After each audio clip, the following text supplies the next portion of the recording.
Bonjour tout le monde, j'espère que vous allez bien. Bienvenue dans cet épisode 17 de Hours and Stokes. Épisode qui portera sur. Sur la diététique. Aujourd'hui, on va vous expliquer comment créer un plan alimentaire en quelques étapes. Ces étapes-là, peut-être qu'il y en a certaines que vous connaissez et d'autres non. Ouais. Ne prenez pas tout au mot, adaptez juste les idées qu'on vous donnera au cas par cas, c'est-à-dire à votre cas. Et si jamais vous avez des questions, n'hésitez pas à nous les poser. Je pense que le sujet est intéressant dans le sens où ça peut aider beaucoup de personnes à casser un petit peu la glace. Parce qu'un plan alimentaire, ça fait peur. Il y a tellement de choses à prendre en considération, Mm. mais à la fois, il y a peu de choses à faire. En soi, c'est pas si dur que ça. Forcément, un plan alimentaire qui sera très poussé vous amènera à beaucoup plus de résultats et beaucoup plus de spécificité sur le long terme.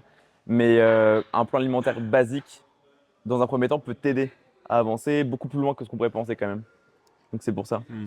Souvent, on a tendance à peut-être trop se casser la tête, à Ouais, chercher à trop spécifier dès le départ, ouais, alors que tout simplement, juste avoir une diète flexible qui nous permet du coup de prendre du plaisir au quotidien dans ce qu'on mange et respecter ses calories et ses ouais, macros peut juste nous permettre aussi de bien progresser clairement, sur le long terme. clairement.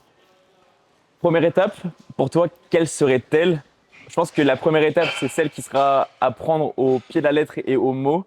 Et après, les autres dépendront de votre situation. Mais pour toi, du coup, la première étape, quelle serait-elle?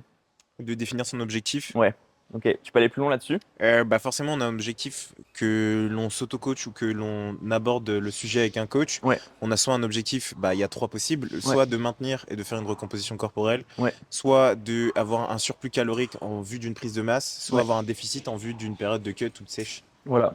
Donc aussi simple que ça, vous avez trois solutions, trois possibilités. À vous de savoir ce que vous devez faire. Référez-vous du coup aux autres épisodes qu'on a pu tourner avec Valentin sur la prise de masse, sur la sèche et même sur la compétition. Ouais. Ce qui vous aidera donc potentiellement du coup à vous diriger dans une direction. Et, euh, et voilà, mais ouais, c'est la base. Voilà. Juste savoir ce que vous êtes censé faire pour enfin obtenir ce que vous souhaitez. En quelques mots simples, du coup, définir l'étape finale pour pouvoir, du coup, de manière générale, aborder une ligne directrice. Next step, Est-ce qu'on les donne dans l'ordre de je priorité pense ou que ça sera alors... très compliqué de faire dans l'ordre en soi, parce qu'il y a beaucoup de phases, beaucoup d'étapes, mais en soi, Et en plus, elles ont toutes une importante et elles oui, corrèlent tous ouais. entre elles. Pour moi, elles sont à valeur égale, quoi. La prochaine étape, ça va être du coup de prendre conscience de comment est-ce que l'on fonctionne, on va Ouais, dire, de savoir ses intolérances. ouais, Je peux donner un exemple. Par vas-y. exemple, vous êtes plus ou moins sensible au gluten. Ouais, Il y en a qui auront une grande tolérance au gluten et qui pourront du coup en avaler des quantités, et d'autres qui auront une tolérance un peu plus faible. ouais, Et dans ce cas-là, trouver des alternatives pour pouvoir à intégrer dans sa diète et ouais. pour pouvoir toujours suivre cette ligne directrice, Et ça, justement. généralement, ça se passe beaucoup dans les contextes de prise de masse. C'est-à-dire qu'au départ, tu as ta diète de base en maintenance, tu pars en surplus calorique, donc tu augmentes tes calories. Tes portions de glucides vont forcément augmenter, donc ton gluten peut-être aussi. Mm. Et là, on va se retrouver donc avec de plus en plus d'inconfort et on se dit, ah, mais qu'est-ce qui se passe? Et au final, ben, tu te retrouves à bloquer avec des intolérances que tu as conscience ou non, ou du moins qui se révèlent. Et à ce moment-là, il faut vraiment être éveillé par rapport du coup, à ces sensations, parce que si on n'est pas éveillé par rapport à ça, bah, la prise de masse, ça sera un flop, quoi. Mm. Ouais. Il y a Il y a- beaucoup de personnes qui les sous-estiment et qui les sous-évaluent et qui ne les considèrent pas. Et au final, c'est très compliqué pour elles, ouais. Parce qu'on parle pas seulement des allergies que vous pouvez avoir, par exemple allergie aux fruits à coque, etc. Mais là, c'est vraiment des choses que du coup tu peux déceler dans le temps, Ouais, comme tu l'as dit en prise de masse. Même chose pour les flocons d'avoine. ouais, Il y en a beaucoup qui adorent les flocons d'avoine et qui en mangent, etc. Mais du coup, en prise de masse, se retrouvent à leur petit-déj à augmenter les doses, à avaler 100, 200, 250 grammes et à se ouais, retrouver vraiment avec du coup un bide gonflé. Parce qu'on peut donner aussi les signes qu'il y ouais. a. Du coup, on peut potentiellement donner des exemples de symptômes. Ouais, lorsque vous êtes confronté à ces intolérances, souvent Ouais, vous aurez des soucis digestifs de manière générale. C'est par là que ça commence par se manifester. ouais. Le plus courant, ça va être du coup des ballonnements, Ça peut même aller jusqu'à des troubles du sommeil des troubles cutanés qui peuvent apparaître. et des dérèglements hormonaux en tout genre. Donc voilà. Mais pour moi, le premier symptôme qui va arriver, je pense que c'est surtout les gros ballonnements, tu vois. Ouais, les gros ballonnements, ouais. Et moi, j'ai été touché par ça. Toi, t'as été touché par ça ou pas? Pendant un long moment, j'ai cru que j'étais intolérant au gluten, mais c'est juste moi qui gérais mal mes fenêtres de glucides Ok, et qui voulais du coup, de manière générale, en prise de masse, du coup, avoir plus de gros repas plutôt que d'étaler sur le long ok, de la journée. ouais. Donc on va en parler après de ça, mais c'est important. Moi, j'ai été touché justement par l'intolérance et c'était avec les flocons d'avoine. Et je mangeais beaucoup, beaucoup de flocons d'avoine et j'avais beaucoup de douleurs.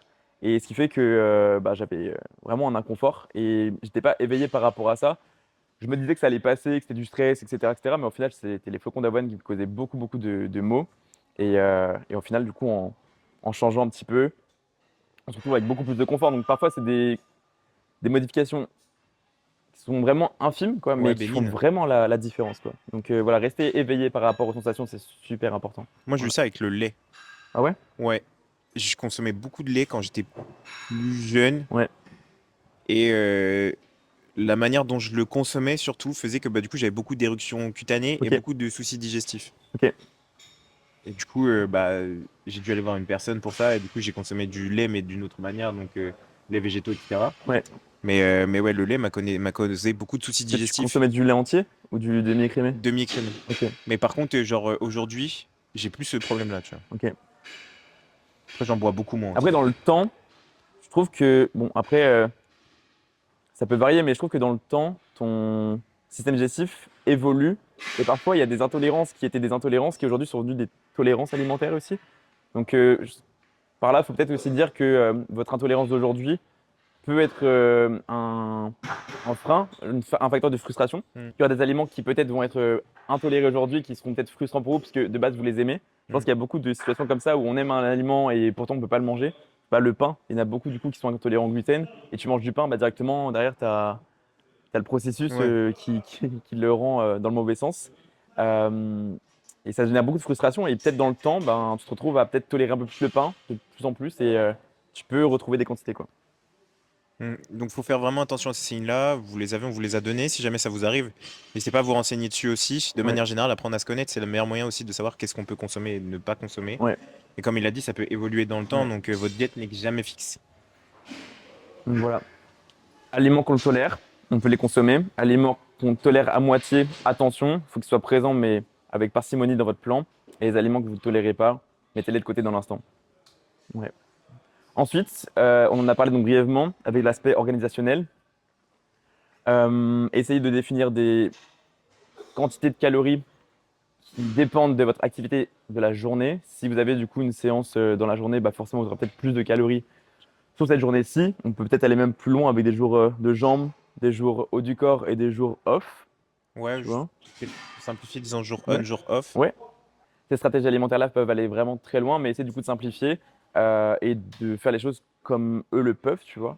Si vous pouvez vous permettre d'avoir une organisation alimentaire différente sur 3 jours type, ben faites-le. Plus vous aurez des calories adaptées à votre journée, mieux c'est. Mais c'est vrai qu'il y a des personnes qui ne peuvent pas. On rentre ici encore dans le souci du détail, mais Ouais. c'est vrai que plus vous serez précis de manière générale, plus vous aurez du coup des résultats rapides et sur le long terme. Et plus de manière générale aussi, bah, du coup, ça pourra vous soulager d'un stress puisque bah, toute cette précision vous enlèvera Ouais. tout l'inconfort de l'imprécision.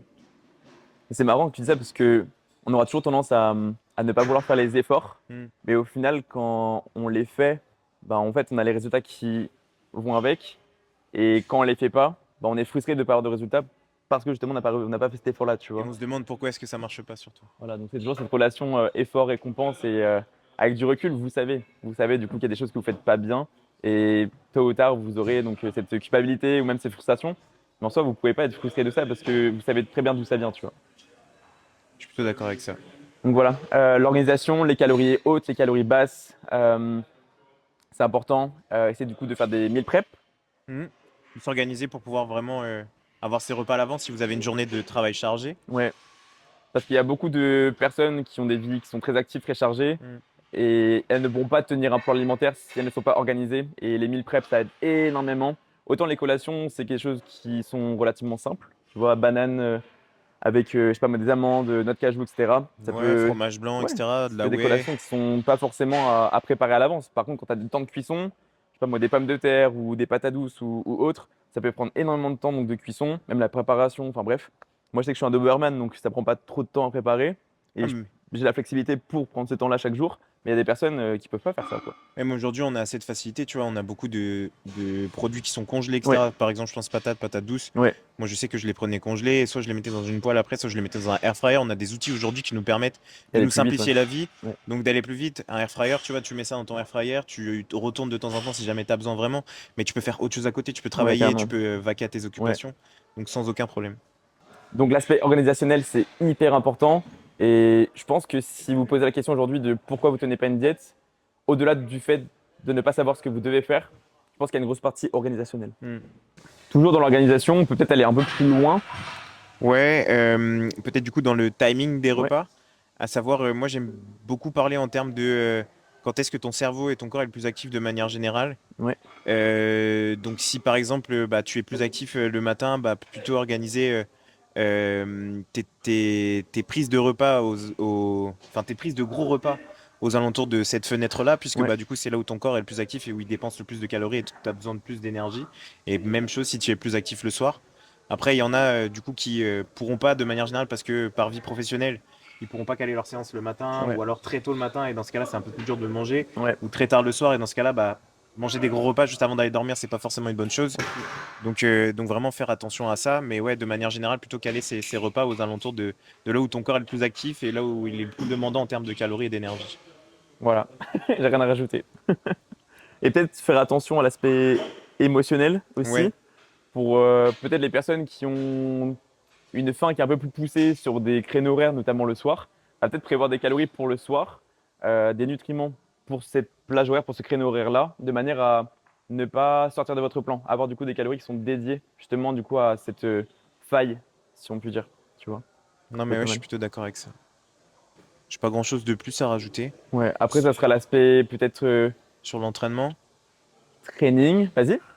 sur l'entraînement, peut-être avoir du coup une plus grosse source de glucides aux alentours de son training, Ouais, post et pré et ouais. post-training Même pour en pouvoir intra-training, récupérer.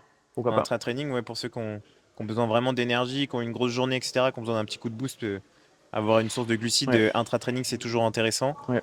Après, ça, c'est dépendant encore une fois du coup de chaque cas. Mm. Imagine une personne qui s'entraîne à 5 heures du matin ou 7 heures du matin, euh, manger avant, donc c'est-à-dire une heure et demie avant, ça la fait lever à 4 heures du matin. Ça peut être très compliqué pour elle. Il y a des personnes qui préfèrent sacrifier un peu leur sommeil. Il y a d'autres personnes qui préfèrent privilégier leur sommeil. Donc ça dépend des préférences. Et peut-être qu'effectivement, à ce moment-là, l'intra-training, ça peut être une bonne idée. Mais voilà, ça va dépendre donc des préférences et des réels besoins. Tu vois, une personne qui s'entraîne très très dur, elle aura besoin de goût de beaucoup plus de glucides en étant du coup dans ce juste milieu. Ouais. Mais attention du coup aux glucides, parce que oui, il faut en mettre, mais attention du coup à ne pas trop en mettre non plus, parce que c'est pour vous retrouver Ballonné, ouais. ballonné en pleine digestion pendant un Mm. effort Être mou, et contre-productif. C'est pas pertinent. du coup, on peut nuancer par glucides rapides, du coup. Ouais, pourquoi pas, vas-y. Bah, juste, voilà, genre, ingérer des glucides Oui, rapides ok, pardon.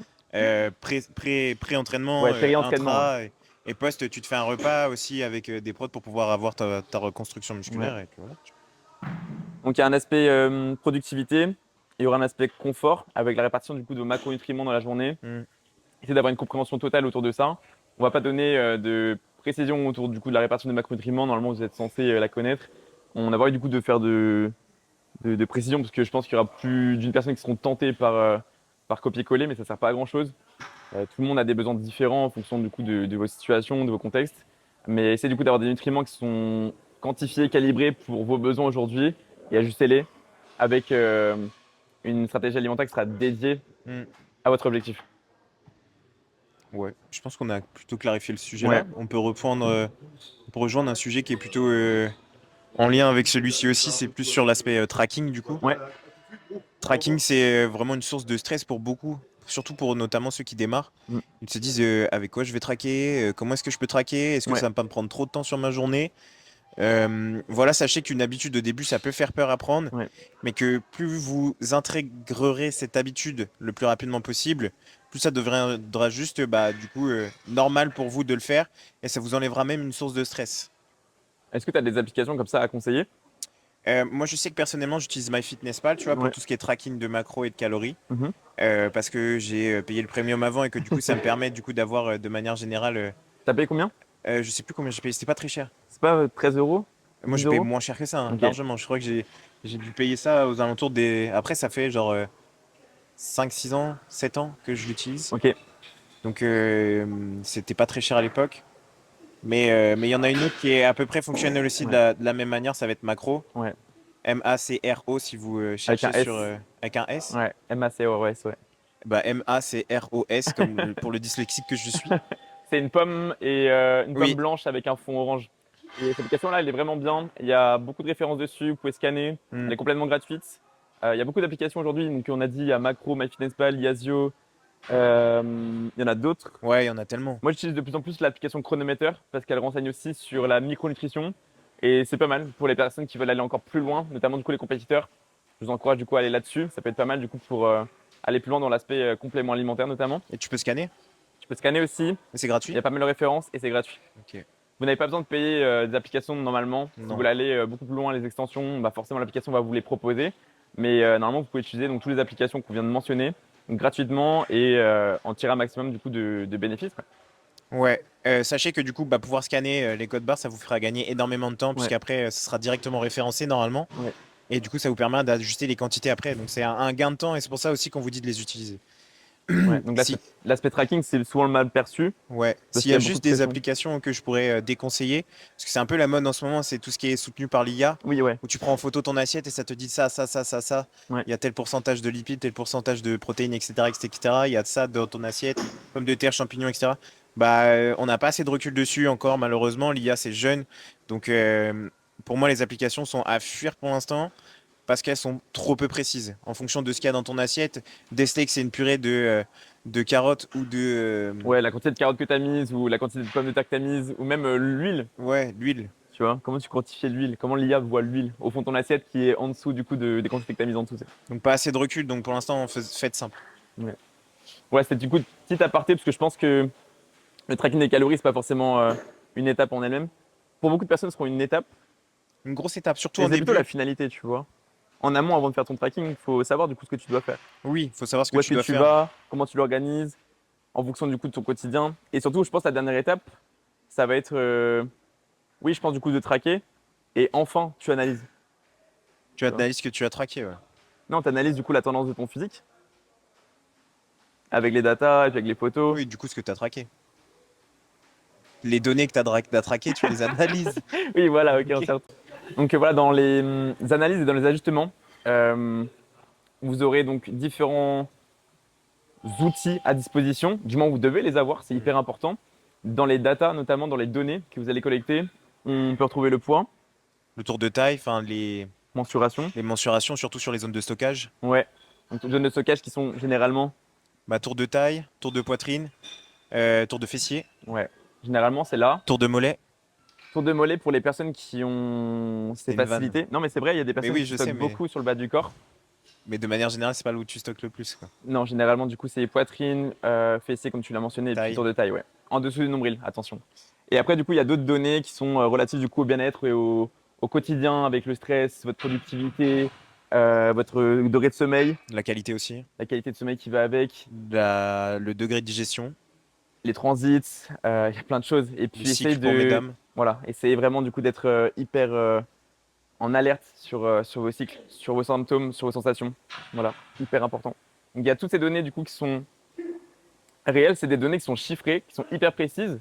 Parfois, elles dépendront de la subjectivité parce que ça sera vos sensations. Mais il y a des données comme le poids qui sont des réelles données, donc c'est vraiment du coup de les avoir à disposition, c'est hyper important. Et à côté de ça, on aura donc un autre outil qui est parfois peut-être mis trop de côté et qui est très difficile, forcément, c'est les photos. Ouais, les photos, le La visuel. perception de soi à soi peut être très difficile. Voilà, de se voir en peinture, quand on est en prise de masse, quand on est en cut, se retrouver donc un peu plus flotteux, peut-être un peu plus sec parfois, un peu plus plat. Enfin voilà, ça peut être hyper compliqué du coup de se voir. Et c'est pour ça que du coup, encore une fois, avoir cet outil qui est un coach vous enlèvera donc toute cette charge mentale. Mm. Donc voilà, c'est ça. Bon, on va pas forcément faire Ouais, notre l'apologie. promotion ici et notre pub, mais ça sert pas à grand chose. L'idée du coup, c'est que vous ayez en tête que s'auto-coacher, s'auto-regarder, C'est hyper dur. auto-ajuster, c'est très Et difficile. ça enlève de Très, l'objectivité. ouais, très difficile. Parce que forcément, de soi à soi, on n'est pas objectif. Bah, soit on est trop dur, soit on est Ouais. enfin, on se voit trop beau, quoi. Ouais. Soit trop bienveillant, soit trop exigeant. Et trouver le juste milieu, c'est très difficile. Moi, je sais que mon coach, là, ça va faire genre 10 ans, 15 ans, je crois qu'il s'auto-coach. Et pour autant, tu vois, c'est hyper inspirant parce que tu te dis que t'auto-coacher, c'est faisable, c'est possible dans le temps. Mais avant de pouvoir le faire, il faut vraiment prendre du recul, essayer de collecter un maximum de data, te prendre en photo régulièrement et tu vois, justement, se confronter à cette difficulté qui est l'auto-coaching. Genre se regarder et s'auto-analyser. C'est Pour le coup, lui, il hyper a dur. atteint un level que tout le Tellement. monde rêve de connaître Ouais, et ça vient avec des années ouais, d'expérience. je pense. Voilà. Est-ce qu'on a fait le tour? Je pense que oui. On a dit la direction dans laquelle du coup tu vas, Définir un objectif exactement. On a l'aspect organisationnel, organisationnel. donc avec le timing, avec les jours on, jours off. On a parlé Des inconforts, des inconforts, des tolérance, intolérance. intolérances. On a brièvement parlé du coup de l'aspect supplémentation. Si vous voulez aller plus loin dans la supplémentation, n'hésitez pas à y aller, mais ne consommez pas des compléments alimentaires parce que vos influenceurs en consomment. Essayez de vous intéresser justement à ce que vous devez consommer et pas ce que les autres vous conseillent de consommer. Voilà, constatez vos besoins et ensuite vous déduisez l'approche à avoir. Et la dernière chose qu'on a abordée, du coup, ça va être tout ce qui est autour du tracking et des ajustements. On a relaté un peu tout ce qui était possible de pouvoir de faire, en tout cas avec le tracking. Sachez que oui, au début, ça vous peut-être vous occasionnera une source de stress, parce que ça vous demande plus de précision dans votre vie, mais au prorata, à la fin, vous pourrez que dire merci d'avoir été Ouais, aussi précis dans tout ce que vous faites. ouais. Et je pense qu'il y a peut-être une dernière chose, ou je sais pas si on l'abordera dans un autre podcast, tu me dis maintenant, j'y pense. Ouais, La diète flexible de la diète stricte et la diète stricte dans un cadre flexible. je pense que ça peut faire un sujet à part. Ok, voilà, donc restez connectés. Voilà, c'est tout pour aujourd'hui. J'espère que l'épisode vous aura plu. C'est un épisode qui est très court, mais en soi, je pense qu'on a fait le tour. Je pense que si vous voulez aller plus loin, ben, posez-nous des questions, tout Ouais, simplement. posez-nous vos questions. Ouais. C'est comme ça que du coup, on pourra peut-être aller beaucoup plus dans la spécificité, tout en faisant de la prévention. Parce que c'est ça aussi du coup l'objectif du podcast. Et dans chaque épisode, c'est ne pas forcément vous donner des choses très très précises, c'est de vous donner des grandes idées, enfin qu'on vous nous posez des questions pour qu'on puisse peut-être vous guider un peu plus loin. Mais c'est vrai que si on parle des choses précises, peut-être qu'une personne va être tentée d'adopter une spécificité qui n'est pas la bonne pour elle. Et si c'est le cas, bah, je pense qu'on pourra nous s'en vouloir de notre côté parce qu'on n'a pas été dans la prévention, on Hmm. n'a pas assez nuancé, etc., etc. Donc voilà, la pire chose pour nous, je pense que ça serait une personne qui se lance dans un plan euh, à travers ce qu'on a pu aborder et au final quelque chose du coup qui n'est pas du tout adapté pour elle. Tu Ouais, bah on en parle souvent de les effets que peuvent avoir un PDF sur vois. Ouais, les autres. De manière générale, juste trouver soit un programme, soit une diète que vous trouvez sur Internet, ou alors les influenceurs qui font des ouais, vidéos YouTube sur ma diète en prise de masse à 4500 calories. ouais, Si tu la recopies bêtement, c'est une diète qui lui scie à lui, il te ouais. la présente parce que ça lui fait plaisir de partager son quotidien. Mais en revanche, ne reproduis pas bêtement ce que tu peux voir ou les Ou exemples entendre, qu'on ouais. peut te donner parce que ces exemples-là ne te correspondront pas. Ou alors, si tu as énormément de chance, peuvent te correspondre, mais c'est vraiment un cas sur 100 000. Ouais. Donc voilà, sachez que tout ce qu'on fait, nous, c'est de l'individualisation. On répond vraiment à des contextes particuliers. Donc prenez ça vraiment au sérieux, utilisez les astuces qu'on vous donne. Ouais. Mais encore une fois, si vous avez besoin de plus d'ajustements, soit faites appel à une tierce personne qui vous aidera et dont c'est le métier, dont c'est la profession. Ouais. Ou alors, encore une fois, ajustez, testez des choses sur vous, regardez les données que ça donne, regardez les résultats et ajustez sur le long terme. C'était Balébal. Ciao. Peace out.